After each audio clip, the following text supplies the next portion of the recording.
Bisa dimulai ini Fadal, silakan.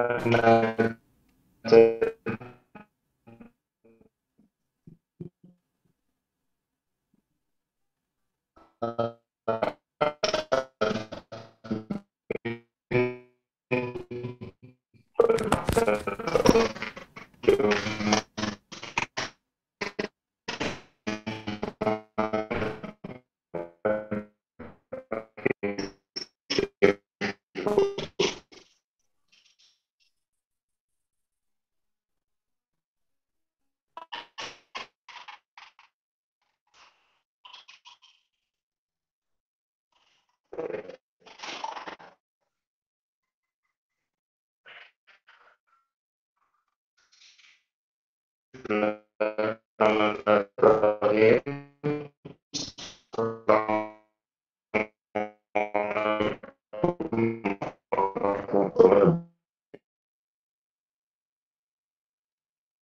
Cek suara.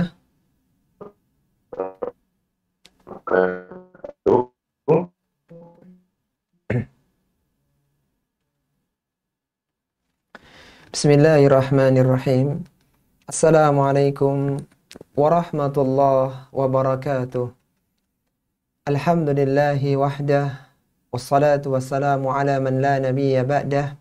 Ashhadu an la ilaha illallah wahdahu la syarikalah. Wa ashhadu anna Muhammadan abduhu wa rasuluhu amma ba'du. Ikhwati fillah, rahimani wa rahimakumullah. Alhamdulillah, kita senantiasa bersyukur kepada Allah Subhanahu wa taala atas berbagai kenikmatan yang Allah anugerahkan kepada kita. Adanya nikmat kesehatan, waktu luang dan taufik yang Allah berikan kepada kita sehingga menjadikan kita bisa duduk bersama di majelis ilmu yang mulia. Pada kesempatan kali ini kita akan melanjutkan pembahasan tafsir dari juz amma, tafsir dari surat-surat pendek di juz 30, dan kita telah sampai pada tafsir surat Ad-Duha dan tafsir surat Asy-Syarah. Dua surat yang mulia ini, ikhwati fillah rahimani wa rahimakumullah, adalah dua surat yang menyebutkan tentang kenikmatan-kenikmatan yang Allah berikan kepada Rasulullah sallallahu alaihi wasallam. Kalaulah dalam surat Ad-Duha Allah banyak menyebutkan tentang nikmat-nikmat zahir yang Allah berikan kepada Rasulullah sallallahu alaihi wasallam, maka dalam surat Asy-Syarah Allah menyebutkan tentang nikmat-nikmat batin kepada Rasulullah sallallahu alaihi wasallam. Maka tepat kiranya pada kesempatan kali ini kita sejenak merenungi, mentadabburi dua surat yang mulia ini, yang semoga dengannya semakin meningkatkan ketakwaan kita kepada Allah Subhanahu wa taala. Kita awali dengan membahas surat Ad-Duha terlebih dahulu. Surat Ad-Duha adalah surat yang ke-93, terdiri dari 11 ayat.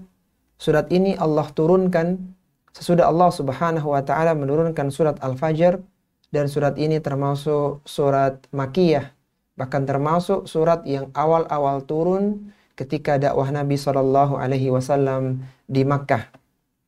Surat Ad-Duha merupakan awal dari Qisarul Mufassal, merupakan awal dari surat-surat yang pendek yang biasa dihafal oleh kaum muslimin. Dan surat yang mulia ini, surat Ad-Duha ini, salah satu surat yang memiliki sababun nuzul, memiliki sebab diturunkannya surat tersebut.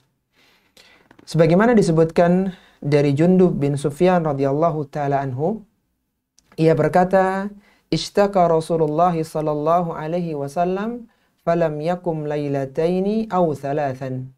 Faja'at imra'atun faqalat ya Muhammad inni la arju an yakuna syaitanuka qad tarakaka.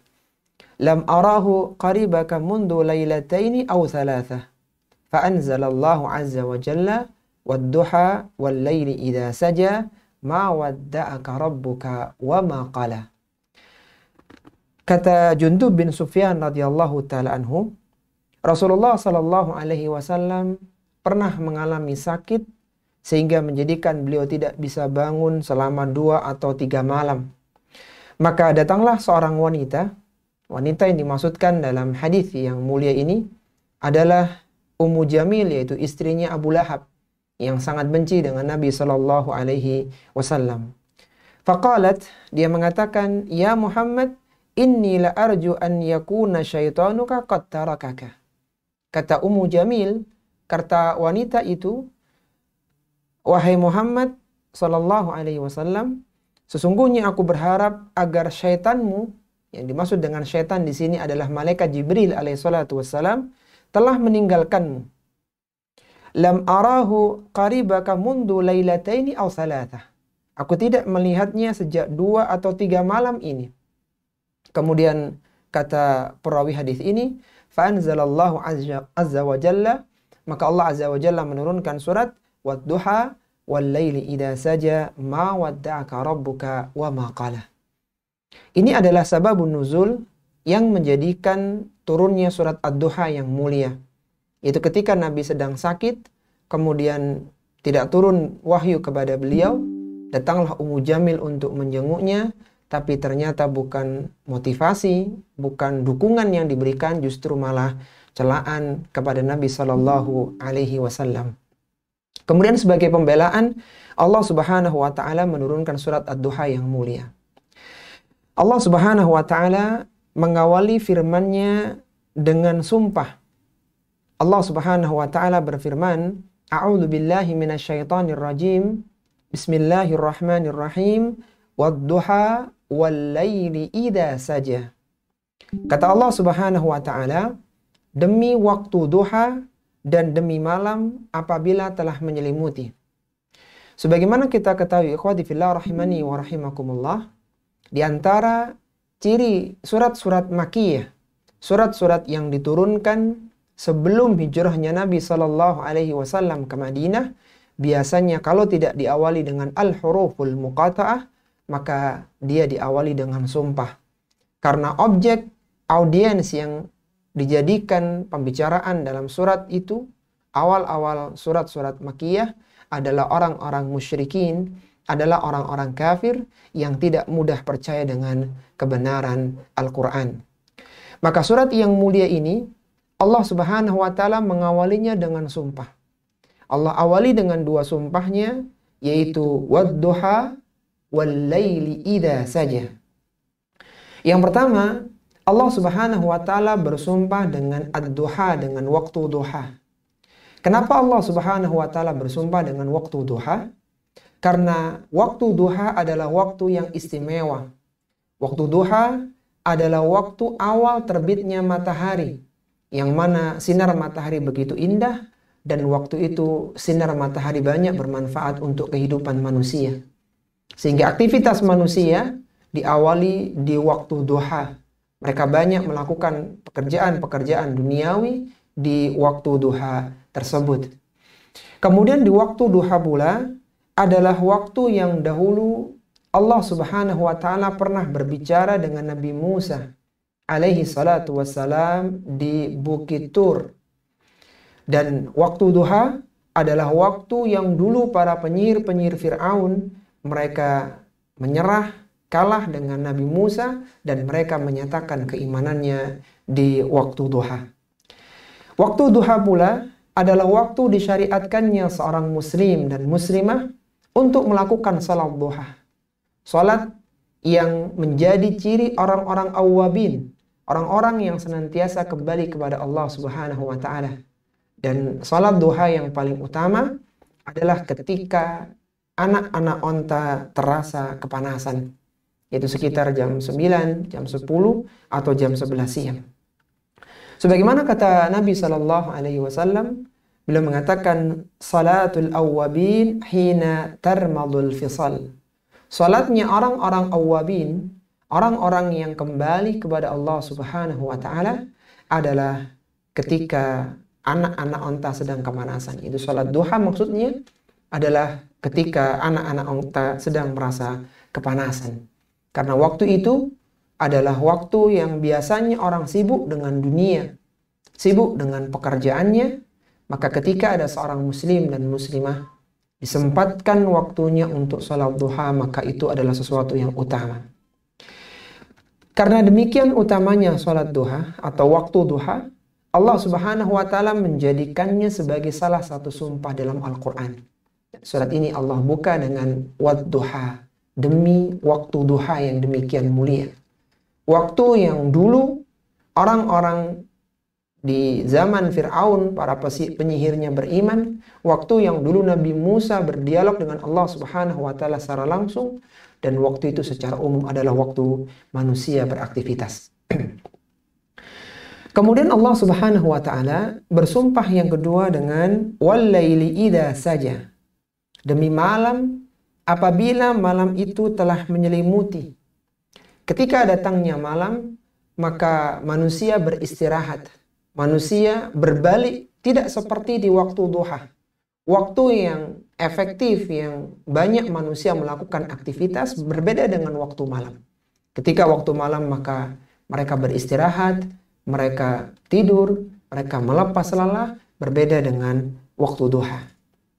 Kalau kita perhatikan, ikhwati fillah rahimani wa rahimakumullah, di awal surat Ad-Duha ini Allah Subhanahu wa taala bersumpah dengan sesuatu yang berlawanan. Yang pertama, Allah bersumpah dengan waktu duha, waktu orang beraktivitas, dan yang kedua Allah bersumpah dengan waktu malam, wal-laili idza saja, demi waktu malam apabila dia telah menyelimuti.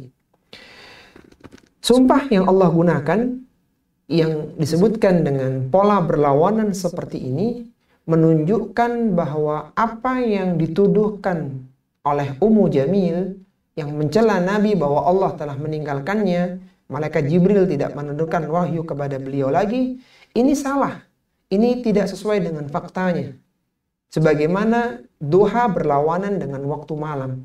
Jadi tuduhan itu adalah tuduhan yang tidak tepat, tuduhan yang salah, sebagaimana perlawanan atau perbedaan antara waktu duha dengan waktu malam.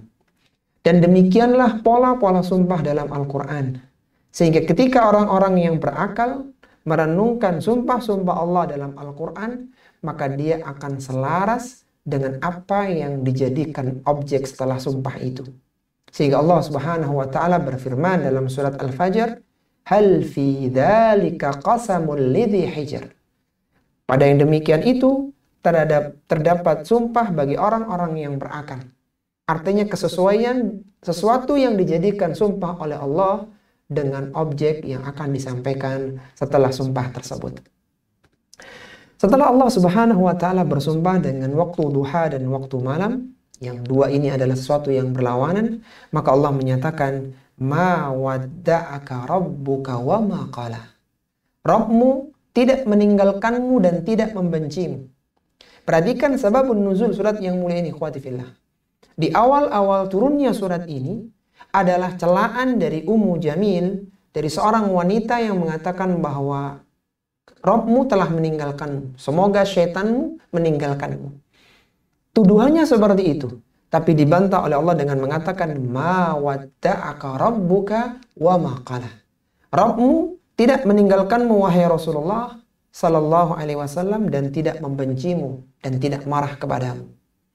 Kalimat yang mulia ini, surat Ad-Duha pada ayat yang ketiga ini, menunjukkan hal yang sebaliknya, merupakan bantahan untuk Ummu Jamil dalam satu sisi, dan di sisi yang lainnya menunjukkan bahwasanya Allah Subhanahu wa taala membela Rasulullah dan Allah Subhanahu wa taala memuji Rasulnya yang mulia sallallahu alaihi wasallam.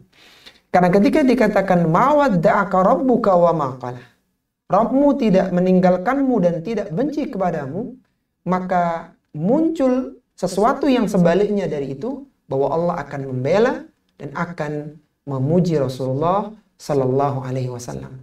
Sehingga tepat kiranya ketika Allah ingin menyebutkan yang sebaliknya dari tuduhan yang diberikan kepada Nabi sallallahu alaihi wasallam, maka Allah mengawali dengan ad-duha, wad-duha, dan wal-laili idza saja. Allah awali sumpah dengan demi waktu duha yang terang benderang, yang banyak manusia beraktivitas, dan Allah bersumpah dengan demi waktu malam yang menyelimuti.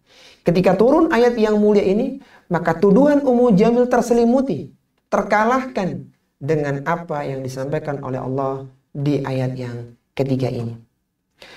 Kemudian Allah Subhanahu wa taala berfirman, walal akhiratu khairul laka minal ula. Dan sesungguhnya yang kemudian lebih baik bagimu daripada yang permulaan. Kondisi Nabi dari hari demi hari semakin lama maka semakin baik. Kondisi beliau di hari pertama, di hari kedua lebih baik daripada hari pertama. Hari ketiga lebih baik daripada hari kedua. Demikian seterusnya. Kondisi-kondisi akhir beliau itu lebih baik daripada kondisi yang awal. Ini menunjukkan bahwa Nabi SAW mendapatkan keutamaan dari Allah Subhanahu wa Ta'ala. Dan nanti pada saatnya, sesungguhnya surga, negeri, akhirat itu lebih baik bagimu wahai Rasulullah daripada kehidupan dunia ini. Kemudian Allah Subhanahu wa Ta'ala berfirman, "Wala sawfa yu'tika rabbuka fatarda." Dan kelak Rabbmu akan memberikan karunia kepadamu lalu engkau menjadi ridha. Allah Subhanahu wa Ta'ala menjanjikan akan memberikan kepada Nabi sallallahu alaihi wasallam sesuatu yang membuatnya ridha. Allah tidak menyebutkan secara spesifik. Ini menunjukkan bahwa yang akan diberikan kepada Rasulullah setelah turunnya surat yang mulia ini adalah sesuatu yang banyak, yang umum, yang membuat Rasulullah sallallahu alaihi wasallam ridha kepada Allah Subhanahu wa Ta'ala. Apa yang diberikan oleh Allah kepada Rasulullah? Yang diberikan diantaranya adalah kemenangan dalam agama. Meskipun awal-awal dakwah beliau sulit ketika di fase Makkah, ketika awal-awal dakwah, akan tetapi pada akhirnya dakwah Rasulullah Sallallahu Alaihi Wasallam pun mencapai kemenangannya. Itu puncaknya adalah ketika di akhir-akhir dakwah beliau turun surat An-Nasr, yang mana orang-orang berbondong-bondong masuk ke dalam agama Islam waktu itu. Kemudian diantaranya juga yang merupakan sesuatu yang menjadikan Rasulullah Sallallahu Alaihi Wasallam ridha adalah pahala. Pahala Rasulullah sangat banyak sekali. Karena tidaklah ada orang yang mengenal Islam, yang mengenal ajaran yang benar, kecuali pertama kali yang mendapatkan bagian pahalanya adalah Rasulullah Sallallahu Alaihi Wasallam. Karena beliaulah yang mengajarkan, beliaulah yang pertama kali mendakwahkan, sehingga beliau pula yang mendapatkan pahala yang paling banyak. Man dalla ala khairin falahu mithlu ajri fa'ilihi. Barang siapa yang menunjukkan dalam satu kebaikan, maka dia akan mendapatkan pahala orang-orang yang mengamalkan kebaikan tersebut. Di antara yang diberikan oleh Allah Subhanahu wa Ta'ala kepada Rasulullah Sallallahu Alaihi Wasallam adalah telaga. Telaga Kautsar yang merupakan telaga yang luasnya 1 bulan dan panjangnya 1 bulan, yang tidaklah ada umat Muhammad SAW yang meminumnya kecuali mereka tidak akan pernah haus selama-lamanya. Dan indahnya, banyaknya gayung yang ada di telaga tersebut itu sebanyak dan seindah bintang-bintang yang ada di langit. Dan umatnya akan mendatanginya, mereka akan mendatangi seperti onta yang kehausan. Dan ini merupakan nikmat karena telaga Al-Kautsar itu berada di mahsyar ketika kondisi manusia sangat panas waktu itu. Di antara yang menjadikan Rasulullah ridha adalah syafaat beliau pada hari kiamat. Rasulullah Sallallahu Alaihi Wasallam itu memiliki syafaatul uzma, syafaat untuk menyegerakan hisab pada hari kiamat, yang tidak bisa dilakukan oleh seluruh nabi dan rasul kecuali hanya Rasulullah Muhammad Sallallahu Alaihi Wasallam. Beliau juga memiliki syafaat untuk mengetuk pintu surga, dan beliau juga diberikan hak untuk memberikan syafaat kepada pamannya Abu Talib. Maka semua ini menjadikan Rasulullah Sallallahu Alaihi Wasallam ridha yang tidak didapatkan oleh mayoritas para nabi dan rasul. Bahkan sebagiannya hanya khusus diperuntukkan untuk Rasulullah Sallallahu Alaihi Wasallam. Kemudian Allah Subhanahu Wa Taala berfirman, Alam yajidka yatiman fa'awa. Bukankah dia mendapatimu sebagai seorang yang yatim, lalu dia melindungimu? Itu Allah mengingatkan nikmat yang Allah berikan kepada Rasulullah Sallallahu Alaihi Wasallam, yang mana dahulu Rasulullah Muhammad Sallallahu Alaihi Wasallam adalah seorang yang yatim ketika kecil, ditinggal mati oleh bapaknya dan tidak lama ibunya pun meninggal dunia. Dan Allah Subhanahu wa taala melindunginya di dalam pemeliharaan kakek beliau, kemudian dilanjutkan dengan pemeliharaan dari paman beliau, Abu Talib. Itu semua adalah bentuk pemeliharaan Allah Subhanahu wa taala kepada Rasulullah sallallahu alaihi wasallam melalui keluarga-keluarga dekatnya. Kemudian Allah Subhanahu wa taala berfirman, "Wa wajadaka dhallan fahada." Dia mendapatimu sebagai orang yang bingung, lalu dia memberikan petunjuk kepadamu.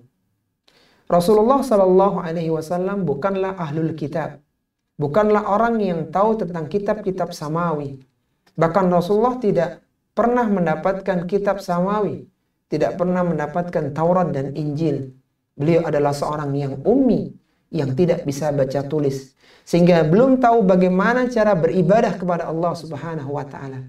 Sehingga beliau bertahanus menyendiri di Gua Hira karena melihat mayoritas masyarakat telah rusak waktu itu. Beliau tidak tahu bagaimana cara taqarrub kepada Allah. Fahada, kemudian Allah Subhanahu wa taala memberikan petunjuk. Beliau tidak tahu syariat Islam, tidak tahu bagaimana beribadah kepada Allah dengan benar. Kemudian Allah memberikan wahyu kepada beliau sallallahu alaihi wasallam, bahkan beliau bisa mengajarkannya kepada orang lain. Sebagaimana Allah Subhanahu wa taala berfirman dalam surat Asy-Syura pada ayat yang ke-52 yang menggambarkan kondisi awal Rasulullah sallallahu alaihi wasallam yang tidak mengetahui iman dan juga tidak mengetahui Alkitab. Allah Subhanahu wa taala berfirman, "Wa kadzalika auhayna ilaika ruham min amrina ma kunta tadri mal kitab walal iman walakin ja'alnahu nuran nahdi bihi man nasha'u min ibadina wa innaka latahdi ila siratim mustaqim." Kata Allah Subhanahu wa taala, demikianlah kami wahyukan kepadamu Al-Quran dengan perintah kami. Ma kunta tadri mal kitab walal iman. Yang sebelumnya engkau tidak tahu apa itu Alkitab, tidak tahu Al-Quran, dan tidak pula tahu apa itu keimanan. Rasulullah tidak tahu, karena beliau orang yang ummi. Walakin ja'alnahu nuran nahdi bihi man nasha'u min ibadina. Akan tapi Allah Subhanahu wa taala menunjukinya siapa yang dikehendakinya di antara para hambanya. Wa innaka latahdi ila siratim mustaqim. Setelah itu, sungguh engkau benar-benar memberikan petunjuk kepada manusia ke jalan yang lurus. Dalam ayat yang ke-7 ini dari surat Ad-Duha, Allah menyatakan wa wajadaka dhallan fahada. Dulu engkau didapati dalam kondisi bingung, dalam kondisi tidak tahu tentang syariat Islam, fahada. Kemudian Allah memberikan petunjuk kepadamu. Allah berikan wahyu sehingga engkau menjadi seorang nabi, seorang rasul, bahkan bisa menyampaikan kebenaran kepada manusia yang lainnya. Kemudian Allah Subhanahu wa taala menyebutkan tentang nikmat yang berikutnya, wa wajadaka ailan fa'awna. Dan kami dapati engkau dulu adalah orang yang dalam kondisi ailan, kondisi kekurangan, fa'awna. Kemudian kami mencukupkanmu, kemudian kami mengkayakanmu. Dahulu Rasulullah sallallahu alaihi wasallam adalah orang yang fakir, orang yang tidak memiliki banyak harta. Kemudian Allah berikan kecukupan melalui pernikahannya dengan Khadijah, seorang pengusaha yang kaya. Beliau menjadi suami, Khadijah menjadi istri Rasulullah sallallahu alaihi wasallam. Ya, Khadijah membantu dakwah Nabi dengan hartanya, dengan dukungannya, semuanya diberikan. Dan Rasulullah juga mendapatkan ghanimah dari hasil rampasan perang. Sehingga Rasulullah akhirnya tercukupi dengan kekayaan, harta, dan yang semisalnya. Allah Subhanahu wa ta'ala mengumpulkan dua keadaan untuk Rasulullah sallallahu alaihi wasallam. Rasulullah sallallahu alaihi wasallam pernah menjadi orang yang fakir, yang miskin, dan beliau bersabar. Dan beliau juga pernah menjadi orang yang kaya dan beliau bersyukur. Sehingga wa wajadaka ailan, Rasulullah pernah menjadi orang yang ailan, yang kekurangan, fa'aghna. Dan Rasulullah pernah juga dikayakan oleh Allah Subhanahu wa taala. Sehingga Rasulullah pernah mengalami dua keadaan. Pernah dalam kondisi kekurangan, kondisi fakir, kondisi miskin, dan pernah dalam kondisi kecukupan, dalam kondisi kaya. Dan ketika Rasulullah dalam kondisi kekurangan, beliau bersabar. Ketika beliau dalam kondisi kecukupan, beliau bersyukur. Dan dua kondisi ini baik untuk Nabi Sallallahu Alaihi Wasallam. Dalam ayat yang ke-8 ini, Allah ingatkan bahwa Allah telah mengangkat, meninggikan, memuliakan beliau dengan diberikan kecukupan harta. Yang sebelumnya beliau dalam kondisi kekurangan. Kemudian Allah Subhanahu wa taala berfirman pada ayat yang ke-9, "Fa'ammal yatima fala taqhar." Adapun terhadap anak yatim fala taqhar, maka janganlah engkau sewenang-wenang. Janganlah engkau menghina, membentak, merendahkannya, tapi perlakukanlah mereka dengan baik, dengan perlakuan-perlakuan yang lemah lembut kepada mereka. Ketika turun ayat ini, Rasulullah paling paham bagaimana kondisi anak yatim. Karena beliau pernah mengalaminya. Dulu beliau pernah dalam kondisi yatim. Bahkan beliau diasuh oleh kakeknya, oleh pamannya. Beliau merasakan menjadi anak yatim. Sehingga tidak mungkin beliau mencela, menghina, merendahkan. Justru yang ada beliau akan memuliakan dan berlemah lembut kepada anak yatim. Sehingga orang-orang yang mengasihi, menyantuni anak yatim, dia perhatikan kondisi anak yatim, maka kondisinya akan dekat dengan Nabi Sallallahu Alaihi Wasallam pada hari kiamat. Sebagaimana Allah sebutkan dalam ayat ini, fa'ammal yatima fala taqhar. Kepada orang anak-anak yatim maka jangan kalian berlaku sewenang-wenang. Rasulullah Sallallahu Alaihi Wasallam memberikan apresiasi tentang orang-orang yang menyantuni, yang menafkahi anak-anak yatim. Sebagaimana beliau mengatakan, ana wa kafirul yatim fil jannah hakada. Aku dengan orang yang menyantuni anak-anak yatim seperti ini di surga. Wa qala bi isba'aihi sababa wal wusta. Beliau kumpulkan antara jari tengah beliau dengan jari telunjuknya. Artinya menunjukkan kemuliaan orang-orang yang menyantuni, yang menafkahi anak-anak yatim.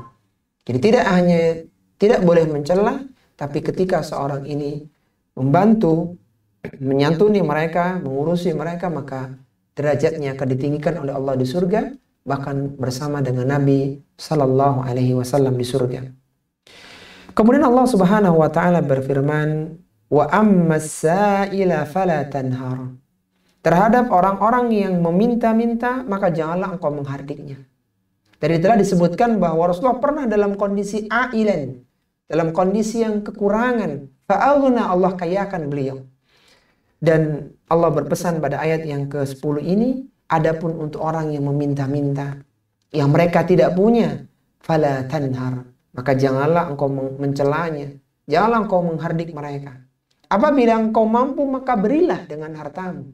Apabila tidak, maka jangan engkau jelek-jelekan mereka. Ini mengingatkan kepada kita, ikhwati fillah rahimani wa rahimakumullah, seorang muslim dan muslimah itu harus berbuat yang santun kepada orang-orang yang kondisinya di bawahnya. Janganlah dia merasa sombong, merasa bangga, sehingga akhirnya merendahkan manusia yang lainnya. Ingat, kata Nabi SAW, al-kibru batarul haqqi wa ghamdun nas. Yang dikatakan dengan kesombongan adalah seorang yang menolak kebenaran dan meremehkan manusia yang lainnya. Ketika ada orang yang minta-minta, kalau memang tidak bisa memberi, maka tolaklah dengan bahasa yang santun, dengan bahasa yang baik, sehingga mereka tidak merasa tersakiti. Kemudian yang terakhir, ikhwati fillah rahimani wa rahimakumullah, Allah berfirman, wa amma bi ni'mati rabbika fahaddits. Adapun terhadap nikmat-nikmat Tuhanmu, maka hendaknya engkau sebutkan. Rasulullah telah diberikan banyak nikmat yang menjadikan beliau ridha. Beliau telah dipelihara ketika waktu kecil dalam kondisi yatim. Beliau dikayakan ketika sebelumnya dalam kondisi kekurangan. Maka nikmat-nikmat Allah yang banyak itu hendaknya engkau sebutkan sebagai bentuk kesyukuran kepada Allah Subhanahu wa taala, sebagai bentuk kita memuji Allah Subhanahu wa taala. Tentang tahadduts bi nikmah, ikhwati fillah rahimani wa rahimakumullah, tentang menceritakan nikmat ini, jangan sampai terjerumus pada sikap bangga, sombong, apalagi memamerkan. Maka ketika seorang muslim mendapatkan nikmat, hendaknya dia bersyukur kepada Allah Subhanahu wa taala dengan mengucapkan alhamdulillah. Dia gunakan nikmat itu sebagai bentuk syukurnya kepada Allah. Dan jangan sampai muncul rasa sombong, rasa bangga diri, bahkan rasa ingin memamerkan apa yang dia punya, maka ini tidak diperbolehkan. Rasulullah Shallallahu Alaihi Wasallam pernah menyebutkan dalam hadis yang diriwayatkan dari Abul Ahwash dari bapaknya radhiyallahu taala anhu, ia berkata, "Fa'idha ataka Allahu malan falyura atharu ni'matillahi 'alaika wa karamatihi." Jika Allah memberimu harta, maka hendaknya engkau menampakkan kenikmatan Allah dan kemurahannya yang diberikan kepadamu. Jadi seorang muslim ketika memiliki harta, dia beli pakaian yang bagus, dia beli kendaraan yang bagus, dia beli rumah yang bagus sebagai bentuk syukurnya kepada Allah Subhanahu wa taala.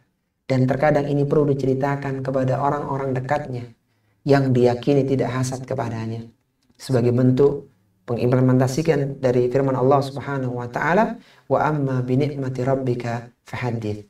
Dan ingat, ketika tahaddus bi nikmah, ketika menyebutkan nikmat-nikmat ini, jangan sampai ada unsur kesombongan, unsur bangga diri, dan unsur karena ingin memamerkan kekayaan. Sehingga tidak perlu seorang muslim membuat status dengan kendaraan barunya, dengan mobil barunya, dengan rumah barunya, kalau hanya ingin untuk pamer kepada manusia. Tapi kalau dia ingin menceritakan kepada orang tuanya misalnya, kepada saudaranya, dan diyakini mereka tidak hasad, maka ini adalah sesuatu yang utama. Inilah ikhwati fillah rahimani wa rahimakumullah, secara sederhana, secara ringkas, tafsir dari surat Ad-Duha, yang mana Allah Subhanahu wa taala banyak menyebutkan kenikmatan-kenikmatan zahir kepada Rasulullah sallallahu alaihi wasallam yang merupakan bantahan dari tuduhan Ummu Jamil bahwa Allah meninggalkan beliau, malaikat Jibril meninggalkannya, dibantah dengan surat yang mulia ini. Sebelum kita lanjut pada surat Asy-Syarah, kalau ada hal yang ingin didiskusikan, dipersilahkan. Wassallallahu ala nabiyyina Muhammadin wa ala alihi wa sahbihi wa sallama tasliman katsira.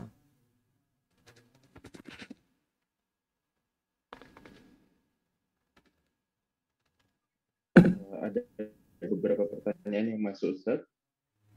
Iya, silakan. Assalamualaikum, Ustaz.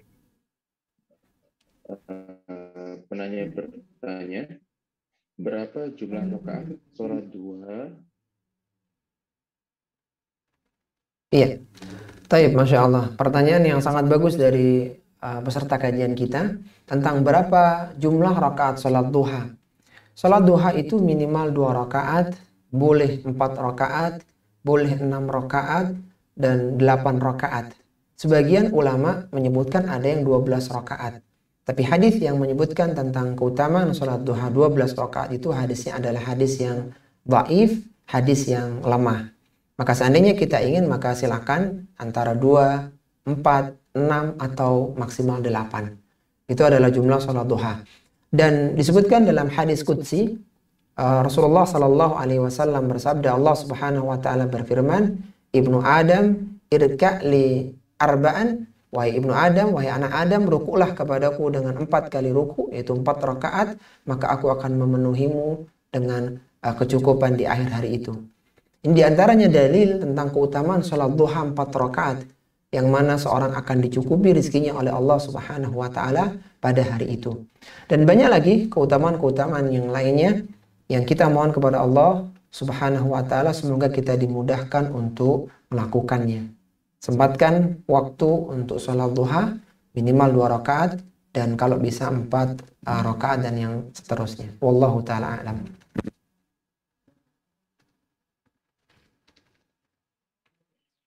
Assalamualaikum, Ustaz. Penanya bertanya, apakah surat duha wajib dibaca setiap melaksanakan sholat duha, Ustaz? Silakan, Ustaz. Baik.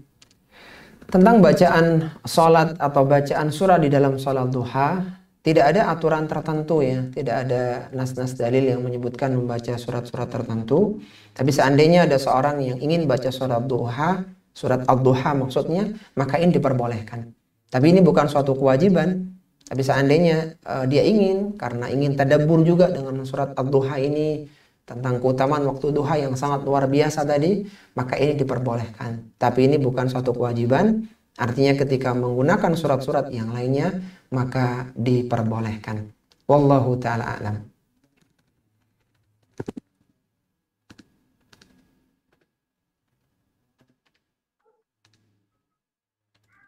Assalamualaikum ya Ustadz, bertanya, apa yang dimaksud menolak kebenaran Ustadz? Apakah jika seseorang dinasihati, lalu dia tidak menerima nasihat tersebut termasuk dalam kategori sombong Ustadz? Silakan Ustadz. Baik, Rasulullah Shallallahu Alaihi Wasallam menyebutkan dalam salah satu hadisnya, beliau membuat definisi tentang orang yang sombong. Beliau menyatakan al-kibru batarul haqqi wa ghamtun nas. Kesombongan adalah seorang yang menolak kebenaran dan meremehkan manusia. Apa yang dimaksud dengan menolak kebenaran? Kalau meremehkan manusia mungkin insya Allah kita mudah untuk memahaminya ya. Itu merendahkan orang lain, merasa dia lebih mulia daripada orang lain, maka ini diantara bentuk kesombongan. Bagaimana dengan menolak kebenaran? Menolak kebenaran adalah ketika seorang itu datang kebenaran kepadanya, dia tahu itu benar, tapi dia dengan berbagai pertimbangan, dengan berbagai hal ditolak itu. Jadi ketika datang ayat Al-Quran misalnya, datang ayat-ayat Allah Subhanahu wa Ta'ala, dia tahu itu benar, tapi karena kesombongannya, karena dia tidak ingin kedudukannya jatuh dan seterusnya, maka ditolak kebenaran itu. Maka itu hakikatnya adalah kesombongan. Yang seharusnya ketika datang kebenaran itu, dia harusnya taslim, dia harusnya tunduk, taat kepada kebenaran, tapi justru ditolak dengan berbagai kepentingannya. Maka Allah Subhanahu wa Ta'ala banyak mencela orang-orang kafir karena kesombongan seperti ini. Telah datang kepada mereka hujjah, telah datang kepada mereka ayat-ayat Al-Quran yang sangat terang sekali. Tapi mereka tidak ingin apa yang didapatkan selama ini di tengah-tengah kaumnya hilang, sehingga akhirnya ditolak kebenaran Al-Quran tersebut. Bahkan mereka mempropaganda orang lain agar menutup telinga ketika dibacakan Al-Quran. Karena mereka tahu bahwa Al-Quran itu adalah benar. Bahkan disebutkan dalam satu kisah, awal-awal dakwah Nabi di Makkah, beberapa orang Quraisy itu datang untuk mendengarkan bacaan Al-Quran Nabi. Karena mereka tahu apa yang dibaca oleh beliau adalah suatu kebenaran. Tapi mereka tidak beriman karena mereka tidak ingin kehilangan apa yang telah mereka dapatkan dari kaumnya. Jadi kembali lagi, yang dimaksud dengan menolak kebenaran adalah ketika datang kebenaran kepada orang tersebut, dia tahu bahwa itu kebenaran, kemudian dia menolaknya karena kesombongan yang ada pada dirinya. Dia tidak ingin orang-orang merendahkannya, orang-orang meninggalkannya hanya gara-gara dia menerima kebenaran tersebut. Lalu bagaimana seorang muslim seharusnya? Ketika datang nas-das dalil, ketika datang ayat-ayat Al-Quran, maka dia berusaha mengimaninya. Kalau dia masih kebingungan, maka jangan ditolak. Dia harus belajar lagi, dia harus membaca keterangan para ulama sehingga jelas baginya kebenaran itu. Sehingga tidak boleh seorang menolak ayat Al-Quran. Meskipun awal-awal mungkin dia mendapatkannya tidak sesuai dengan yang diinginkannya. Atau tidak sesuai dengan pemahamannya. Ketika itu adalah kebenaran, maka dia harus menerimanya. Karena seorang yang menolak kebenaran adalah orang yang sombong. Wallahu ta'ala a'lam. Assalamualaikum Ustaz. Penanya bertanya, kapan waktu utama melaksanakan sholat duha Ustaz? Silakan Ustaz. Taib.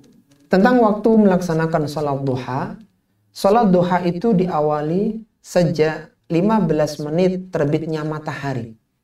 Jadi mudahnya adalah sekitar 1,5 jam dari adzan subuh. Atau kalau sekarang sudah canggih, sudah ada jam yang menunjukkan kapan waktu isyraq. Yang itu sekitar 15 menit setelah terbitnya matahari, sekitar jam 6 kurang seperempat. Atau bahkan mungkin jam 6 ya, sekitar itu. Itu start awalnya sholat duha. Dan sholat duha yang diawali atau dikerjakan di awal waktu, itu disebut dengan sholat isyraq. Yang kata Nabi SAW dalam hadis Tirmidzi yang dihasankan oleh Syekh Al-Albani rahimahullahu ta'ala, barang siapa yang sholat subuh berjamaah, kemudian dia duduk di tempatnya, dia berzikir kepada Allah sampai terbitnya matahari, lalu dia sholat 2 rakaat yaitu sholat isyraq, maka dia akan mendapatkan pahala haji dan umrah tamah. Sempurna dan sempurna. Ini antara keutamaan sholat duha di awal waktu yang disebut dengan sholat isyraq. Sampai kapan Salat duha ini diperbolehkan sampai mendekati zawal, sampai mendekati tergelincirnya matahari atau mendekati adzan duhur. Jadi sekitar 10 atau 15 menit sebelum adzan duhur. Jadi mungkin sekitar jam 11:15 ya, 11:15 atau bahkan setengah 12 tergantung duhurnya jam berapa. Itu waktunya. Jadi antara mudahnya antara 15 menit setelah terbitnya matahari dan 15 menit sebelum adzan duhur. Adapun waktu yang paling utama adalah ketika anak-anak onta mulai kepanasan, ketika matahari mulai menyengat, sekitar jam 9, jam 10, setengah 11. Itu yang paling utama. Jadi kalau bisa, kalau boleh berbagi trik ya, atau berbagi tips, kita ini kalau bekerja kan tidak mungkin dari mulai jam 7 sampai duhur itu tidak ke belakang, tidak ke toilet ya. Nah, kita pasti di tengah-tengah itu pasti akan ke belakang, buang hajat begitu. Nah, ketika buang hajat itu, kalau bisa usahakan sekitar jam 9, jam 10 atau maksimal jam 11. Ketika buang hajat, selesai kita berwudu sebentar, kemudian kita mampir ke mushola, kita sholat 2 rakaat, bahkan kalau perlu sholat 4 rakaat sholat duha. Sehingga menjadi satu paket antara buang hajat, kemudian sholat duha, dan kemudian kembali beraktivitas. Itu Masya Allah ikhwati fillah. Setelah itu dilakukan, maka kita menjadi segar karena habis berwudu, kita menjadi ringan karena telah buang hajat, dan kita menjadi lebih bersemangat karena setelah sholat duha, telah memohon kepada Allah Subhanahu wa Ta'ala di dalam hari tersebut. Semoga Allah Subhanahu wa Ta'ala memudahkan kita di dalam mengamalkannya. Insya Allah ada pertanyaan terakhir, Ustaz. Assalamualaikum, Ustaz. Berkaitan dengan menceritakan kenikmatan, maka bagaimana jika seseorang menceritakan muhadharah seperti memfoto lalu di-share story, Ustaz? Lalu di-share di media sosial, Ustaz. Silakan, Ustaz. Muhadharah ya? Kajian. Nah, Ustaz. Taib. Masya Allah. Taib, ikhwati fillah rahimani wa rahimakumullah. Sebagaimana tadi disebutkan di akhir surat Ad-Duha, wa amma bi ni'mati rabbika fahaddits. Adapun terhadap nikmat Rabbmu maka sebutkanlah, maka ceritakanlah. Tahadduts bi nikmah ini itu disyariatkan di dalam agama kita sebagai bentuk kesyukuran kita kepada Allah Subhanahu wa Ta'ala. Tapi tadi yang perlu diingat ikhwati fillah, jangan sampai yang pertama niatnya itu bukan tahadduts bi nikmah, bukan untuk mensyukuri nikmat, tapi karena ingin memamerkan nikmat itu. Ini tidak boleh. Karena ingin membanggakan bahwa saya punya ini, kalian tidak punya. Itu tidak boleh. Kemudian yang berikutnya, hati-hati jangan sampai muncul hasad pada diri orang lain. Jadi tidak semua kenikmatan kita ceritakan kepada orang. Tidak semua kenikmatan yang kita rasakan kita sampaikan kepada semua manusia. Tidak. Ada orang-orang tertentu yang kita yakin kalau kita cerita tentang nikmat itu mereka tidak hasad. Dan justru mereka bahagia. Contohnya misalnya orang tua kita. Orang tua kita senang kalau misalnya kita mendapatkan harta misalnya atau mendapatkan hadiah, kita cerita ke orang tua kita. Dan tidak mungkin mereka hasad kepada anaknya.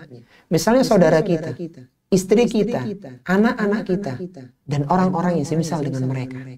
Sehingga ketika tahadduts bi nikmah, selain kita harus meluruskan niat ini adalah dalam rangka bersyukur, maka antisipasi jangan sampai itu muncul peluang orang-orang yang hasad kepada kita, yang itu bisa memudaratkan kita.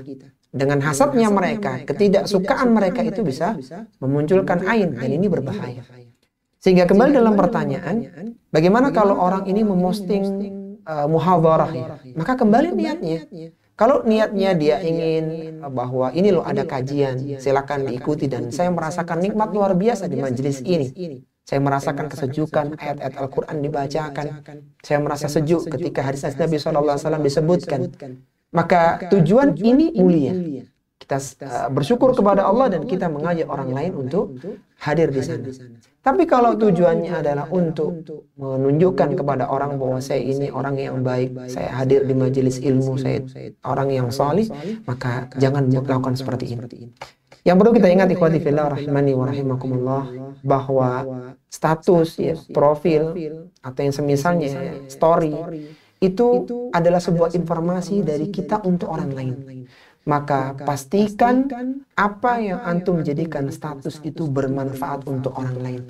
Jangan sibukkan orang lain dengan perkara yang kadang tidak bermanfaat buat mereka. Kalau hanya itu untuk kita, maka jangan diposting. Tapi kalau itu bermanfaat untuk orang lain, misalnya ada flyer kajian, ada informasi hadis yang penting, maka share untuk mereka. Adapun jika antum merasa itu hanya untuk antum, maka jangan. Jangan bermudah-mudahan di dalam masalah posting, karena seorang akan dimintai pertanggungjawaban tentang apa yang dipostingnya untuk orang lain. Kalau itu adalah kebaikan, maka akan mendatangkan kebaikan pula. Sebaliknya, kalau itu hanya untuk memamerkan, maka kita khawatir itu menjadi sebab kurangnya kebaikan kita, bahkan menjadi sebab naudzubillah datangnya ain dan hasad dari orang lain. Maka hati-hati, luruskan niat dan timbang apakah ini manfaat untuk orang lain atau tidak. Kalau tidak, maka sebaiknya tidak diposting di media sosial. Wallahu ta'ala alam. Kita lanjut materi lagi ya. Baik. Baik, ikhwati fillah rahimani wa rahimakumullah. Kita lanjutkan satu surat dari surat setelah surat Ad-Duha, yaitu surat Asy-Syarah. Surat Asy-Syarah adalah surat yang ke-94, terdiri dari 8 ayat. Surat ini Allah turunkan sesudah surat Ad-Duha. Di berangkaian setelah Ad-Duha, maka Allah turunkan surat Asy-Syarah. Dan ini termasuk surat-surat Makkiyah, yaitu surat yang diturunkan sebelum hijrahnya Nabi SAW ke Madinah. Allah Subhanahu wa Ta'ala berfirman di dalam surat Asy-Syarah ini menjelaskan tentang kenikmatan-kenikmatan batin. Kalau dalam surat Ad-Duha Allah sebutkan tentang kenikmatan zahir, Allah yang melindungi Nabi SAW ketika yatim, Allah yang mencukupinya, Allah memberikan petunjuk kepada beliau, dan yang seterusnya. Maka di surat Asy-Syarah atau surat Alam Nashrah, ada yang menyebut surat Al-Insyirah juga, ini Allah akan menyebutkan tentang kenikmatan yang batin untuk Nabi SAW. Allah Subhanahu wa Ta'ala berfirman, Bismillahirrahmanirrahim. Alam nashrah laka sadrak. Bukankah kami telah melapangkan dadamu? Yang dimaksud dengan melapangkan dada di sini ada dua maknanya. Yang pertama adalah melapangkan dada secara hakiki, yaitu Rasulullah SAW dilapangkan dadanya dengan dibelah dada beliau oleh malaikat Jibril alaihi salatu wassalam. Dan pembelahan dada Nabi SAW itu berlangsung 2 kali. Yang pertama ketika beliau masih kecil, ketika masih dirawat oleh Kalimatus Sa'diyah, yang ibu yang menyusui beliau, kemudian Halimatus Sa'diyah yang menyusui beliau, kemudian yang kedua adalah ketika beliau akan di-Isra dan di-Mi'rajkan. Itu malaikat Jibril membelah dadanya, kemudian mengeluarkan bagian yang kotor, dicuci dengan air zam-zam, lalu dikembalikan lagi dan ditutup kembali. Itu 2 kali, ketika beliau kecil dan ketika Isra dan Mi'raj. Ini makna yang pertama. Jadi beliau memang benar-benar dilapangkan dadanya dengan bersihkan jantungnya. Kemudian makna yang kedua, yang dimaksud dengan alam nashrah laka sadrak, bukankah kami telah melapangkan dadamu, adalah secara maknawi. Itu dijadikan Rasulullah SAW bisa memahami syariat Islam. Beliau berakhlak mulia dan beliau berbuat baik. Beliau tidak mudah tersinggung, tidak mudah marah, tidak mudah emosi, tidak berburuk sangka dengan orang lain. Beliau lapang dada. Dan ini yang dulu pernah diminta oleh Nabi Musa alaihissalatu wassalam ketika akan berdakwah menemui Fir'aun. Nabi Musa pernah berdoa yang Allah sebutkan dalam surat Thaha, Qala rabbi syrah li sadri wa yassir li amri wahlul uqdatam min lisani yafqahu qawli. Kata Nabi Musa alaihi salatu wassalam ketika diperintahkan untuk berdakwah kepada Fir'aun, maka beliau mengatakan, Qala rabbi syrah li sadri. Yang pertama kali diminta oleh Nabi Musa adalah, wahai Rabbku, lapangkanlah dadaku. Itu dijadikan dia tidak takut, tidak sesak, tidak sempit, tidak mudah emosi dengan perkataan Fir'aun. Wa yassir li amri, mudahkanlah urusanku, wahlul 'uqdatam min lisani. Lepaskanlah kekakuan dalam lisanku, yafqahu qawli, agar dia Fir'aun bisa memahami perkataanku. Jadi ada dua maknanya para ikhwah yang dimaksud dengan melapangkan dada, yaitu yang pertama, dada Rasulullah benar-benar dibersihkan. Bahkan kata Anas bin Malik, beliau pernah melihat bekas jahitan di dada Nabi Shallallahu Alaihi Wasallam. Kemudian yang kedua adalah secara maknawi, dilapangkan dada Rasulullah Shallallahu Alaihi Wasallam sehingga beliau tidak mudah marah, tidak mudah emosi, dan hatinya bersih kepada manusia yang lainnya. Ini mengingatkan kepada kita bahwa kalaulah tadi Nabi Musa meminta dilapangkan dadanya dan Allah telah melapangkan dada Rasulullah Sallallahu Alaihi Wasallam, maka hendaknya kita sebagai umat beliau, sebagai seorang muslim dan muslimah, kita juga lapang dada, tidak mudah marah, tidak mudah emosi, tidak mudah suudzon kepada orang lain. Bersihkan hati kita dari hasad, dari benci, dari suka kepada keburukan orang lain, sehingga hati kita menjadi lapang. Ketika orang itu lapang, maka ini modal untuk berinteraksi yang baik dengan orang lain. Saat hatinya sudah buruk, hatinya sudah sempit, maka dia susah berinteraksi dengan orang. Maka di antara satu faidah yang ditunjukkan dari ayat yang pertama ini, hendaknya seorang muslim dan muslimah berupaya untuk melapangkan dadanya. Kemudian Allah Subhanahu wa taala berfirman, "Wa wada'na anka wizrak alladhi anqadha dhahrak." Dan kami telah menghilangkan beban darimu yang memberatkan punggungmu. Di antara tafsiran para ulama yang dimaksud dengan wa wada'na anka wizrak, kami telah menghilangkan beban darimu, yaitu Nabi diampuni dosanya oleh Allah Subhanahu wa taala, alladzi anqadha dhahrak, yang membebani beliau. Muncul pertanyaan, apakah Nabi itu punya kesalahan? Nabi sebagai seorang manusia, beliau pernah tergelincir dalam kesalahan-kesalahan, dalam beberapa kesalahan. Tapi yang perlu diingat, kesalahan yang dilakukan oleh Nabi bukanlah dosa besar. Kesalahan yang dilakukan oleh Nabi bukanlah dosa kecil yang rutin. Kesalahan yang dilakukan oleh Nabi bukan suatu yang merendahkan martabat beliau sebagai seorang Nabi dan Rasul. Dan kesalahan yang dilakukan oleh Nabi tidak berkaitan dengan syariat dan risalah. Seandainya ada kaitannya, maka ditegur oleh Allah Subhanahu wa taala dengan diturunkannya wahyu. Di antara yang pernah dilakukan oleh Nabi dan ditegur oleh Allah Subhanahu wa taala, yaitu beliau pernah berpaling dari Abdullah bin Umi Maktum yang waktu itu ingin belajar agama, dan beliau adalah seorang yang tunanetra. Kemudian Rasulullah berpaling karena hadir waktu itu para petinggi-petinggi Quraisy, dan Rasulullah ditegur dengan menurunkan surat Abasa wa Tawalla. Beliau pernah pula mengharamkan meminum madu di rumah Zainab binti Jahash.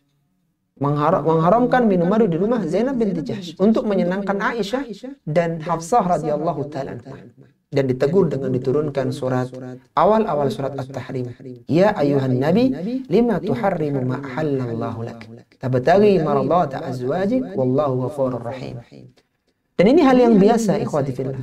Karena nabi-nabi terdahulu, mereka juga tergelincir dalam kesalahan-kesalahan yang manusiawi seperti ini. Nabi Nuh pernah ditegur karena meminta ampun, meminta agar anaknya diampuni. Nabi Musa pernah memukul seseorang hingga meninggal dunia, dan demikian pula nabi-nabi yang lainnya. Sehingga Rasulullah memiliki kesalahan, tapi kesalahannya bukan dosa besar, kesalahannya bukan sesuatu dosa kecil yang rutin, kesalahannya itu tidak menjatuhkan martabat beliau, dan kesalahannya itu tidak berkaitan dengan risalah dan syariat. Maka kesalahan yang terjadi adalah kesalahan manusiawi, dan itu biasa bagi seorang manusia. Kullu bani Adam khata' wa khairul khata'in at-tawwabun. Setiap anak Adam pasti melakukan kesalahan, dan sebaik-baik orang yang melakukan kesalahan adalah yang bertaubat kepada Allah Subhanahu wa taala. Kesalahan Nabi yang sedikit itu telah diampuni oleh Allah Subhanahu wa taala sebelum beliau melakukannya. Jadi beliau sudah diampuni dosanya, sehingga itu meringankan bagi Nabi Shallallahu Alaihi Wasallam. Karena kesalahan yang dilakukan oleh orang yang saleh, apalagi yang dilakukan oleh setingkat Nabi, itu meskipun kecil menjadi beban pikiran beliau. Kita tahu Nabi Ibrahim alaihissalatu wassalam pernah berdusta 3 kali. Padahal bukan dusta sebenarnya. Itu yang pertama ketika ditanya siapa yang menghancurkan patung-patung itu. Kata Nabi Ibrahim yang menghancurkan yang besar. Tanyalah kepada dia kalau dia bisa bicara. Kemudian ketika diajak beribadah oleh mereka, Ibrahim mengatakan saya sedang sakit. Artinya saya sedang sakit hati. Melihat kesyirikan yang dilakukan oleh kaumnya. Ketika ditanya oleh raja siapa yang kau bawa, yaitu Sarah istrinya, dia katakan ini saudariku. Ini sebenarnya bukan dusta yang jelas-jelas dusta, tapi untuk level Nabi Ibrahim ini menjadi beban beliau. Sehingga ketika Nabi Ibrahim diminta untuk memberikan syafaat pada ikan, beliau tidak bersedia karena beliau ingat dengan 3 kesalahan tersebut. Jadi sudah hal yang biasa sebagai manusia, meskipun itu Nabi tergelincir pada kesalahan. Adapun untuk Nabi Muhammad SAW, maka dosa-dosa beliau, kesalahan-kesalahan kecil beliau telah diampuni oleh Allah Subhanahu wa Ta'ala. Wa wada'na anka wizrak alladhi anqadha dhahrak. Kan kami telah menghilangkan beban darimu yang memberatkan punggungmu. Kemudian Allah Subhanahu wa Ta'ala berfirman, wa rafa'na laka dzikrak. Sebaliknya, tidak hanya dosa Nabi itu diampuni oleh Allah sebelum beliau melakukan kesalahan, tapi beliau juga ditinggikan sebutannya di dunia. Disebutkan Nabi dalam sholatnya kaum muslimin dengan membaca sholawat Ibrahimiyah. Disebutkan nama beliau ketika adzan dan iqamah dan juga yang lainnya. Jadi banyak nama Nabi ditinggikan oleh Allah Subhanahu wa Ta'ala. Baik itu di dunia maupun nanti di akhirat. Dimuliakan oleh Allah Subhanahu wa Ta'ala. Kemudian Allah Subhanahu wa Ta'ala berfirman, "Fa inna ma'al usri yusra, inna ma'al usri yusra." Maka sungguhnya bersama kesulitan itu ada kemudahan, sesungguhnya bersama dengan kesulitan ada kemudahan. Ayat ini merupakan penyemangat bagi orang-orang yang sedang terhimpit masalah. Ayat ini perhatikan ikhwati fillah, ayat yang kelima dan keenam dari surat Asy-Syarah ini. Allah menyebutkan bahwa fa inna ma'al usri yusra, inna ma'al usri yusra. Sungguh bersama dengan kesulitan itu ada kemudahan, dan sungguh bersama dengan kesulitan itu ada kemudahan. Ini merupakan ayat harapan yang sangat luar biasa ikhwati fillah. Ketika seorang terhimpit masalah, terhimpit dengan satu perkara, beban yang menghimpitnya, maka semoga dengan meyakini, mentadabburi ayat yang mulia ini menjadikan dia ringan.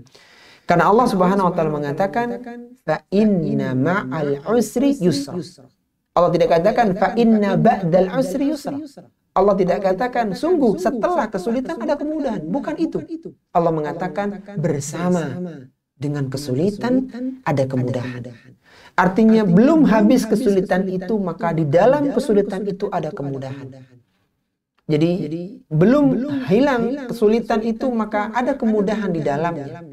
Dan kesulitan dalam satu sisi memberikan kemudahan di sisi yang lain. Kemudian kalau kita lihat, kalimat ini itu memiliki beberapa penguat ikhwati fillah. Allah sebutkan dengan kata inna, sesungguhnya, sungguh. Dan 2 kali, fa inna ma'a, 2 kali innanya. Artinya ini benar-benar sesuatu yang pasti bahwa ketika ada kesulitan, maka di dalamnya ada kemudahan. Bersamanya ada kemudahan. Kemudian yang kedua, disebutkan pula dengan 2 kali pengulangan. Fa inna ma'al usri yusra, inna ma'al usri yusra. Pengulangan semacam ini menunjukkan takkid, menunjukkan penguat. Bahwa ketika ada kesulitan yang menghimpit orang-orang yang beriman, maka bersama dengan kesulitan itu ada kemudahan. Sekali lagi, bukan kemudahan menunggu hilangnya kesulitan, tapi datangnya kesulitan, di tengah-tengah itu ada kemudahan. Kesulitan dilihat dalam satu sisi, tapi dia mendatangkan kemudahan di sisi yang lainnya. Kalau kita lihat dalam sisi bahasa, kata al-usri, ma'al usri, al-usru ya, kata aslinya, karena ada ma'anya menjadi majrur, ma'al usri. Kata al-usri itu disebutkan oleh Allah Subhanahu wa Ta'ala dalam bentuk ma'rifat, dalam bentuk yang ada alif lamnya. Artinya al-usri di ayat yang kelima itu dengan sama dengan kata al-usri di ayat yang keenam. kesulitannya itu sama. Karena ada alnya. Itu namanya ma'rifat. Sedangkan kata yusron atau yusrun itu disebutkan dalam bentuk nakiroh, menunjukkan sesuatu yang umum. Tapi sebelum kita masuk pada tentang makna al-usri dan usro dilihat dalam segi bahasa, kita harus tahu apa itu ma'rifat dan nakirah. Dalam bahasa Arab ada ma'rifat dan ada nakirah. Ma'rifat adalah kata yang tertentu, yang khusus, yang ada alnya biasanya. Sedangkan nakirah itu kata yang umum, yang tidak ada alif lamnya, biasanya ditanwin di akhirnya. Sehingga ketika orang mengatakan ra'aitul kitab, itu berbeda dengan ra'aitu kitaban. Aku melihat al-kitab, ra'aitul kitab. Beda dengan ra'aitu kitaban. Aku melihat sebuah kitab, sebuah buku. Ketika seorang mengatakan ra'aitul kitab, maka kitabnya itu spesifik, bukunya itu spesifik. Sedangkan ketika saya mengatakan ra'aitu kitaban, maka bukunya umum. Bisa jadi orang yang saya ajak bicara, dia tidak tahu buku yang saya maksudkan. Demikian pula kata al-usri. Al-usri disebutkan oleh Allah dalam bentuk ma'rifat. Artinya kesalahannya, kesulitannya itu hanya satu. Yang itu diulang di ayat yang ke-6. Kesulitannya satu, tetapi yusrunnya, kemudahannya itu dua. Itu di ayat kemudahan, di ayat yang ke-5 dan kemudian di ayat yang ke-6. Mudahnya ikhwati fillah, bahwa satu kesulitan itu diiringi dengan dua kemudahan. Satu kesulitan diiringi dengan dua kemudahan oleh Allah Subhanahu wa taala. Kemudian masih ingat kata ma'rifat dan nakirah tadi, bahwa kesulitan itu sudah diketahui karena dia ma'rifat, al-usru. Sedangkan kemudahan bisa jadi dari jalan yang tidak pernah disangka-sangka karena dia menggunakan kata nakirah. Jadi ketika seorang muslim mendapati permasalahan yang sudah jelas ini masalah, al-usrunya jelas, bisa jadi kemudahan itu akan datang dari sesuatu yang tidak pernah dia perhitungkan sebelumnya. Karena yusrunnya disebutkan oleh Allah dalam bentuk nakirah. Perhatikan, ketika seorang muslim terhimpit masalah, maka ingat, inna ma'al usri yusra. Inna ma'al usri yusra. Ingatlah bahwa sungguhnya bersama dengan kesulitan itu ada kemudahan. Satu kesulitan mendatangkan dua kemudahan. Kesulitan yang sudah jelas kesulitan mendatangkan kemudahan yang kadang-kadang tidak pernah diperhitungkan datangnya. Semoga ayat ini menjadi penyemangat kita ketika menghadapi berbagai permasalahan-permasalahan di kehidupan dunia. Kemudian Allah Subhanahu wa taala berfirman, "Fa idza faraghta fansab." Apabila engkau telah menyelesaikan satu urusan, maka fansab, maka kerjakanlah urusan yang lainnya. Seorang muslim adalah orang yang produktif. Orang yang tidak ingin waktunya terbuang sia-sia. Ketika dia telah selesai satu urusan dunia, maka dia berpindah di urusan akhiratnya. Ketika dia selesai dalam urusan akhirat, maka dia kerjakan urusan dunianya. Demikian terus seorang muslim. Sehingga dia tidak banyak waktu untuk bersantai-santai. Tidak banyak waktu untuk beristirahat. Bahkan tidak ada waktu untuk pengangguran. Apa kata Abdullah bin Mas'ud radhiyallahu ta'ala anhu, seorang sahabat pakar tafsir yang wafat tahun 32 Hijriah di Madinah. Dia pernah mengatakan, inni la ubghitur rajula an arahu farighan laisa fi syai'in min amali dunya wala fi amali al-akhirah. Kata Abdullah bin Mas'ud radhiyallahu ta'ala anhu, sesungguhnya aku sangat benci dengan orang-orang yang pengangguran. Laisa fi syai'in min amali dunya, yang dia tidak mendatangkan, tidak menyelesaikan permasalahan-permasalahan pekerjaan dunianya, wala fi amalil akhirah, dan dia tidak disibukkan dengan kesibukan-kesibukan akhirat. Artinya dia banyak bersantai. Sedangkan Allah menyatakan fa idza faraghta, ketika engkau telah faragh, ketika engkau telah longgar, fansab, maka bangkit, kerjakan sesuatu yang bermanfaat berikutnya. Ketika seorang muslim telah letih bekerja, maka dia istirahat untuk beribadah kepada Allah Subhanahu wa taala. Ketika dia telah beribadah, maka keesokan hari ini bekerja lagi. Demikian seterusnya seorang muslim. Apa yang bisa dilakukan saat ini, maka lakukan itu. Jangan menunda waktu yang lainnya. Sampai-sampai Rasulullah sallallahu alaihi wasallam pernah berpesan, kun fid dunya ka'annaka gharibun aw abirus sabil. Jadilah engkau di dunia ini seperti orang yang asing atau orang yang dalam perjalanan. Kata Abdullah bin Umar, "Idza amsayta fala tantadir as-sabah wa idza asbahta fala tantadir al-masa." Kalaulah engkau berada di waktu sore, maka jangan menunggu waktu pagi. Kalau engkau berada di waktu pagi, maka jangan tunggu waktu sore. Apa yang bisa dilakukan di pagi itu lakukanlah. Apa yang bisa dilakukan di sore itu maka lakukanlah. Sehingga tidak banyak waktu yang terbuang.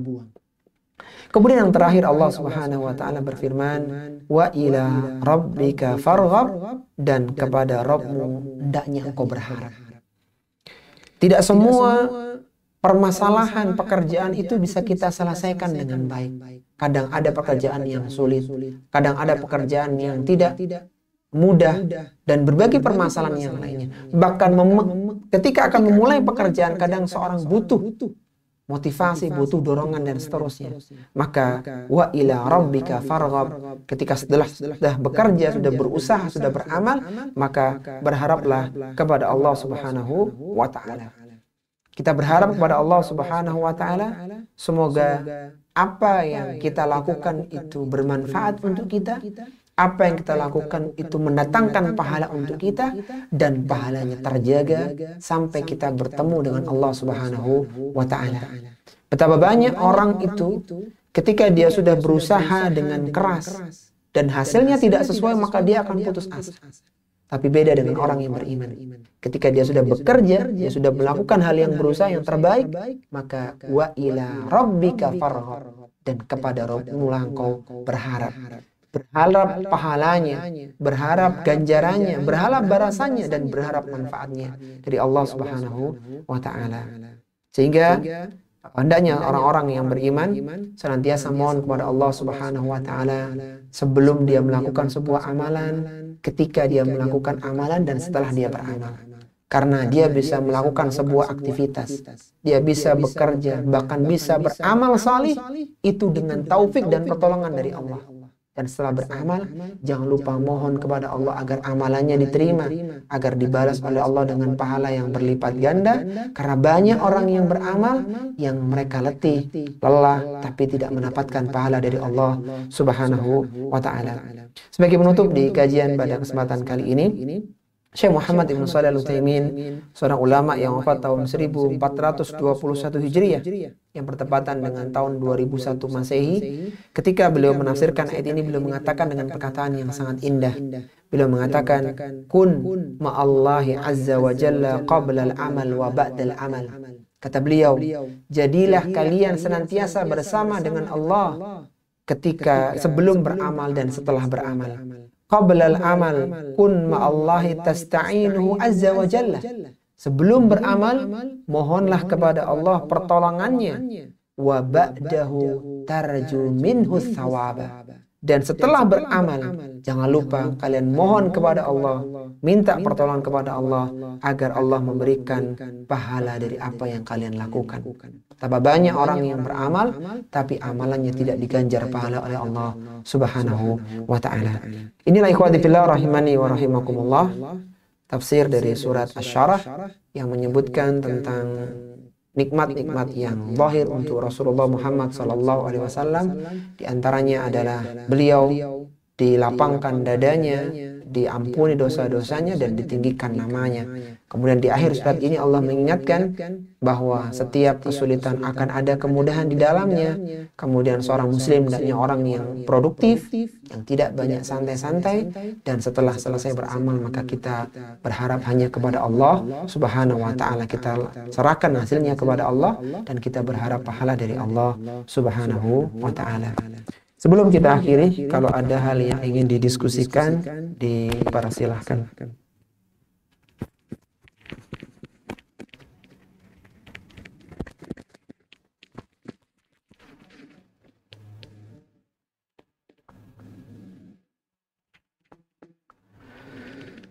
Jazakumullah khair Ustaz atas penjelasannya. Sudah ada beberapa pertanyaan masuk Ustaz. Silahkan. Pertanyaan pertama, Ahsanallahu ilaikum Ustaz, penanya bertanya, apa sikap terbaik seorang muslim ketika dirinya marah karena suatu hal Ustaz? Bolehkah dia diam dan menghindar dari orang tersebut? Tentang masalah marah, ikhwati fillah rahimani wa rahimakumullah, di antara sifat yang Allah berikan kepada manusia adalah sifat marah ya, dan ini merupakan ujian untuk manusia. Orang yang baik bukanlah orang yang tidak pernah marah, dan orang yang baik pula bukanlah orang yang senantiasa marah. Tapi seorang muslim dan muslimah yang baik adalah dia bisa mengendalikan emosinya. Dia tahu kapan dia harus marah, kepada siapa dia harus memberikan kemarahannya. Rasulullah SAW pernah marah kepada beberapa orang sahabatnya. Di antaranya pernah marah ketika Umar itu membuka lembaran-lembaran kitab Taurat. Maka Rasulullah marah karena, Umar, apakah engkau tidak cukup dengan apa yang turunkan kepada aku, yaitu Al-Quranul Karim. Beliau juga pernah marah ketika beliau dikatakan tidak adil, karena beliau adalah orang yang paling adil. Dan beberapa kejadian-kejadian yang lain. Artinya Rasulullah pernah marah. Tapi marahnya beliau adalah marah yang tepat, yang memang diperlukan marah di sana. Lalu bagaimana dengan kita? Secara umum, ikhwati fillah rahimani wa rahimakumullah, marah ini harus ditahan, harus dikendalikan, tidak dilampiaskan. Karena ketika marah itu dibiasakan menjadi sesuatu kebiasaan, maka yang muncul adalah keburukan. Maka di antara sifat manusia yang menjadi ahlu surga, wal afina 'anin nas, dia mudah memaafkan orang lain, dia mudah melupakan kesalahan-kesalahan orang lain. Sebagaimana disebutkan dalam hadis Abdullah bin Umar, ada seorang yang dikatakan oleh Nabi sebagai penduduk surga. Dia tidak punya amalan istimewa, kecuali tidaklah dia tidur di malam hari, kecuali dia telah memaafkan kesalahan-kesalahan orang-orang yang mendaliminya. Maka bagaimana ketika marah? Yang pertama adalah kita berusaha meredamnya. Itu dengan cara diam, dengan cara duduk, dengan cara berbaring, dengan cara meninggalkan orang yang menjadi penyebab munculnya emosi itu. Kemudian yang kedua, kalau perlu dengan berwudu ya. Kalau memang tidak bisa hilang maka dengan berwudu. Kemudian yang kedua adalah berusaha untuk tidak memunculkan kerusakan dari emosi tadi. Kadang-kadang orang kalau marah itu maka dia akan banting piring, dia akan buang barang, maka ini tidak bagus. Dia berusaha menahan dirinya. Kemudian yang ketiga, dia harus sadar bahwa seorang yang kuat itu bukan orang yang kuat dalam bergulat. Tapi orang yang kuat, kata Nabi, adalah orang yang mampu mengendalikan dirinya ketika marah. Jadi tahan emosi, kecuali memang emosi itu diperlukan di sana. Dan itu pun tidak boleh ada munculnya kerusakan. Tidak boleh membanting, tidak boleh melempar, apalagi sampai memukul, maka ini tidak diperbolehkan. Jadi tahan emosi, jangan mudah marah. Caranya adalah dengan memberikan udzur kepada orang yang membuat kita marah, yang semoga dengannya menjadikan kita tidak mudah emosi dengan hal-hal yang membangkitkan emosi kita. Wallahu ta'ala a'lam. Assalamualaikum ya Ustadz, penanya bertanya, berkaitan dengan dosa kecil yang rutin, jika seseorang melakukan perbuatan istimna dan dirinya terjatuh dalam dosa tersebut berkali-kali bahkan sampai sekarang, namun dia membenci hal itu dan selalu bertaubat setelah terjerumus pada dosa tersebut, maka apakah dirinya tetap mendapatkan dosa? Dan bolehkah jika orang tersebut berdoa, Allahumma inni a'udzubika minal istimna, berulang kali di waktu mustajab, atau ada doa lainnya agar orang tersebut bisa meninggalkan perbuatan nista tersebut, Ustaz? Silakan, Ustaz. Nah, tentang dosa-dosa kecil, ikhwati fillah rahimani wa rahimakumullah, sebagai manusia, maka seorang tidak bisa lepas dari dosa. Sebagaimana kata Nabi SAW, kullu bani Adam khata' wa khairul khata'ina tawwabun. Setiap anak Adam itu pasti pernah melakukan kesalahan, dan sebaik-baik orang yang melakukan kesalahan adalah orang yang bertobat kepada Allah Subhanahu wa taala. Di sisi yang lainnya, ketika seorang tidak bisa lepas dari dosa, di sisi yang lainnya seorang harus tahu titik di mana kelemahannya. Setan, iblis itu tahu di mana kelemahan seorang, karena mereka sudah berpengalaman dalam dosa dan kemaksiatan. Maka hal-hal yang menjadikan seorang terjerumus dalam dosa dan kemaksiatan berusaha dihindarinya. Kalaulah itu yang menjadikannya adalah benda-benda tertentu, momentum tertentu, alat-alat tertentu, maka berusaha dijauhkan. Karena di antara bentuk kebenaran atau kejujuran taubatnya seorang adalah dia berusaha menjauhi hal-hal yang menjadikan dia terjerumus dalam dosa. Kita tentu masih ingat, ikhwati fillah rahimani wa rahimakumullah, tentang orang yang membunuh 99 orang. Bahkan digenapkan 100 orang dengan rahibnya itu. Maka saat ketemu dengan ulama, maka diperintahkan agar meninggalkan negeri tersebut, pindah ke negeri yang lain. Karena di negeri itu dia akan banyak melakukan pembunuhan. Sehingga dia diperintahkan pindah ke negeri yang saleh dan akhirnya dia meninggal di tengah jalan. Yang menjadi syawahid dalam kisah hadis yang masyhur itu, bahwa harus ditinggalkan penyebab-penyebab kemaksiatan itu. Kalau memang dia jujur dalam taubatnya, maka hendaknya dia tinggalkan. Kemudian yang kedua, dia senantiasa berdoa kepada Allah Subhanahu wa taala dan menempuh cara-cara agar bisa lepas dari dosa itu. Kalaulah masalahnya adalah masalah syahwat, maka dia berusaha untuk segera menikah. Kalau masalahnya adalah masalah harta, maka dia berusaha untuk mencari harta dan seterusnya. Sehingga tidak hanya sekedar taubat, tapi diiringi dengan langkah-langkah konkret untuk semakin lebih baik. Kalaulah kesendirian menjadikan dia terjerumus dalam kemaksiatan, maka jangan suka menyendiri. Cari rekan-rekan yang saleh, cari perkumpulan-perkumpulan yang saleh. Demikian seterusnya. Sehingga dia jujur dalam niatnya, diiringi dengan itikat yang kuat untuk meninggalkan kemaksiatan tersebut, sampai pada saatnya dia pun jauh dari kemaksiatan yang dulu dia biasa melakukannya. Terkait dengan taubat ikhwati fillah, sebagai seorang muslim tetap kita tidak boleh berputus asa dari rahmat Allah Subhanahu wa taala. Janganlah seorang itu berhenti, letih bertaubat, tapi buat setan letih untuk membuatnya berdosa. Artinya, janganlah seorang itu merasa bahwa dia sudah sering bertaubat tapi terjerumus lagi. Jangan berpikir begitu. Tapi berpikir bagaimana setan itu letih mengganggunya dia untuk jatuh dalam dosa. Artinya ketika dia salah, maka dia akan bertaubat lagi. Tapi taubat yang kedua harus lebih baik daripada taubat yang pertama. Taubat yang kedua lebih baik daripada taubat yang ketiga lebih baik daripada taubat yang kedua. Artinya dia semakin sungguh-sungguh. Dia buang nomor-nomor teman-teman yang menjadikan dia terjerumus pada kemaksiatan dan yang lain. Sehingga pada saatnya dia akan menjadi orang-orang yang bersih dan dosanya diampuni oleh Allah Subhanahu wa taala.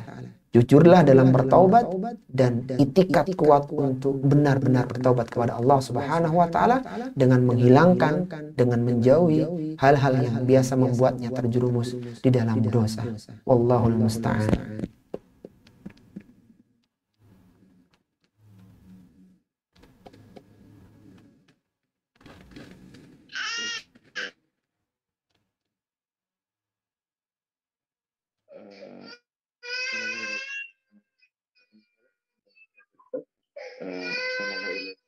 Saya pernah mendengar seorang ustaz, jika seseorang sholat duha 4 rakaat dan sholat qabliyah duhur 4 rakaat akan mendapatkan rumah di surga. Apa?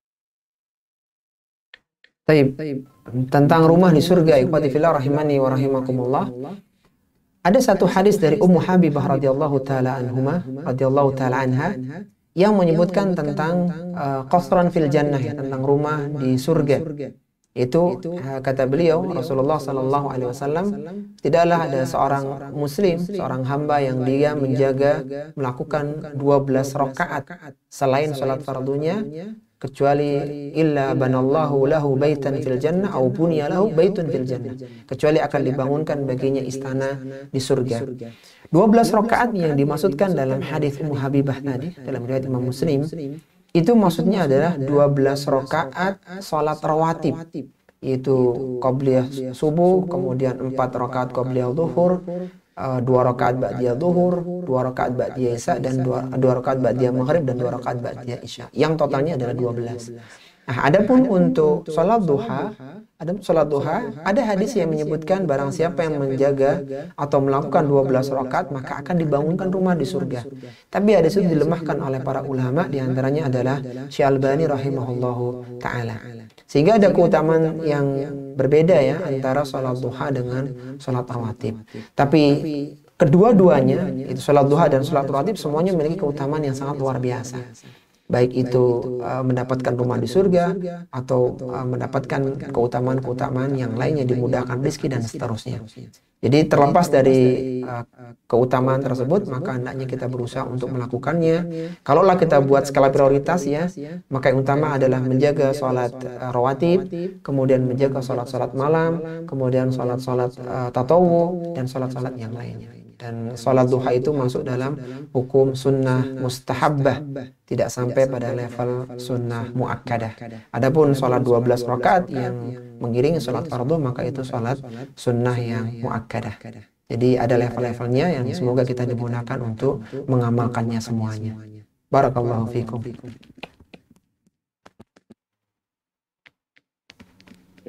Jazakumullah khairan Ustaz atas materi yang telah disampaikan dan pertanyaan yang sudah dijawab. Semoga bermanfaat bagi rekan-rekan sekalian, baik yang melalui Zoom ataupun di YouTube. Kita cukupkan sampai sini Ustaz ya. Nah. Kita tutup dengan doa kafaratul majlis. Subhanakallahumma wa bihamdika asyhadu an la ilaha illa anta astaghfiruka wa atubu ilaik.